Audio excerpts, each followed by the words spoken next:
Telugu Desam party రాష్ట్ర విభజనకు అనుకూలంగా లేఖ ఇవ్వడం వల్లనే కాంగ్రెస్ పార్టీ ధైర్యంగా నిర్ణయం తీసుకుందని వైఎస్సార్ కాంగ్రెస్ పార్టీ గౌరవ అధ్యక్షురాలు వైఎస్ విజయమ్మ చెప్పారు. వైఎస్సార్ కాంగ్రెస్ పార్టీ ప్రజా ప్రతినిధులు స్పీకర్ ఫార్మెట్ లో రాజీనామాలు చేశారని, అందరూ రాజీనామాలు చేసినట్లయితే విభజన ప్రకటన వచ్చేది కాదని అన్నారు. న్యూఢిల్లీలోని జంతర్ మంతర్ దగ్గర జరిగిన సీమాంధ్ర ఉద్యోగుల మహాధర్నాలో పాల్గొన్న ఆమె విభజన రాజకీయాలను తీవ్రంగా విమర్శించారు.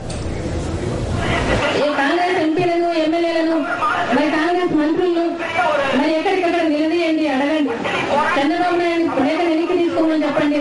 చంద్రబాబు నాయుడిని ఎంపీలు ఎమ్మెల్యేలను కూడా రాజీనామాలు అడగమని మిమ్మల్ని అందరినీ కూడా కోరుతా ఉన్నా. రాజకీయ సంక్షోభం వస్తే కానీ ఈ సమస్యకు పరిష్కారం దొరకదు. మనం ఎన్ని ఉద్యమాలు చేసినా కూడా వచ్చే పరిస్థితి లేదు. ఈ రోజు కొన్ని కోట్ల మంది ఎన్ని చోట్ల ఎన్ని ఉద్యమాలు చేస్తా ఉన్నారు. అందరూ రోడ్ల మీదనే ఉన్నారు. అయినా కూడా చీమ కుట్టినట్టు కూడా కాకుండా లేదు కాంగ్రెస్ పార్టీకి. తెలుగుదేశం పార్టీ కూడా అంతకంటే ఇంకా లేదు. కానీ వీళ్ళు గ్రామాన్ని కలపడాలంటే, రాజకీయ సంక్షోభం రావాలంటే మాత్రం రాజీనామా చేసినప్పుడు మాత్రమే సమైక్య ఉద్యమం సమైక్యాంధ్ర బయటకు వస్తుందని కూడా మిమ్మల్ని అందరినీ చెప్తున్నాం. కాబట్టి మనం రాజకీయ సంక్షోభం రావాలంటే మీ అందరూ కూడా మీ కృషి కావాలి. అందరి దగ్గరికి వెళ్ళండి, నిలదీయండి, అందరితో సంతకాలు పెట్టేయండి.